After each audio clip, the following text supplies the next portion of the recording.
बघा superlative to comparative degree. There are 5 rules of CD to SD to CD. Okay, काय करायचंय? SD to CD म्हणजे superlative degree to comparative degree.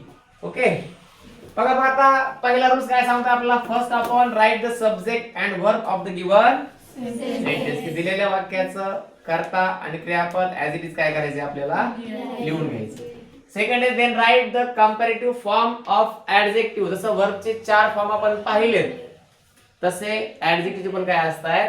तीन असतात. किती असतात? 3. त्याला आपण PD CD आणि ज्याचं नाव दिलेलं आहे पॉझिटिव्ह, कंपॅरेटिव्ह आणि सुपरलेटिव्ह. चौथा अजून आला नाही.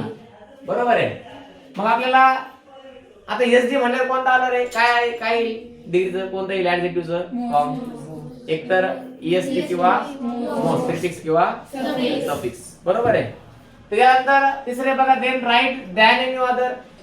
आता कंपॅरेटिव्ह डिग्री म्हणजे आपण तुम्हाला सुरुवातीला सांगितलं होतं की comparison between 2 person 2 things, that means comparative degree. की 2 व्यक्तींमध्ये 2 वस्तूंमध्ये काय केलेलं असतं? कंपॅरिझन केलेलं असतं. बरोबर आहे. आणि म्हणून कंपॅरेटिव्ह सेंटेन्स मध्ये दॅन आल्याशिवाय 2 वस्तूंमध्ये 2 व्यक्तींमध्ये कंपॅरिझन होत नाही. बरोबर आहे. म्हणून काय लिहायचं आपल्याला? Then right than any other. त्यानंतर fourth if in the given sentence one of the or some of the then right than most of the.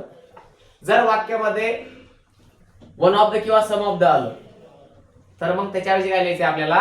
Than any अदरच्या ऐवजी दॅन मोस्ट ऑफ द लिहायचं. ओके, इथपर्यंत कळतंय. त्यानंतर पाचवा म्हणजे आपला शेवटचा की write the above part of the given sentence. की दिलेल्या वाक्याचा उर्वरित भाग जो काय राहिला तो लिहायचा. त्यानंतर मग आपण एक्झाम्पल लिहिलं. बघा the Taj Mahal is most beautiful wonder of the world. बरोबर आहे. मग आता इथं हे दिलेलं डिग्रीचा जो फॉर्म आहे हा SD चाच आहे असं आपल्याला कशावरून कळतं? बरोबर आहे. ऍडजेक्टिव्हला जे प्रिफिक्स लागले काय लागले? मोस्ट. काय लागले? बरोबर आहे. मग याचा आन्सर करताना आपल्याला ह्या रूलची काय करायची आहे? वापर करायचा आहे. मग पहिला काय आपला? फर्स्ट आपण राईट द सब्जेक्ट आणि कोणतं? The Taj Mahal is. जशाला तसं. Okay, the Taj Mahal is. इथपर्यंत कळतंय? ओके.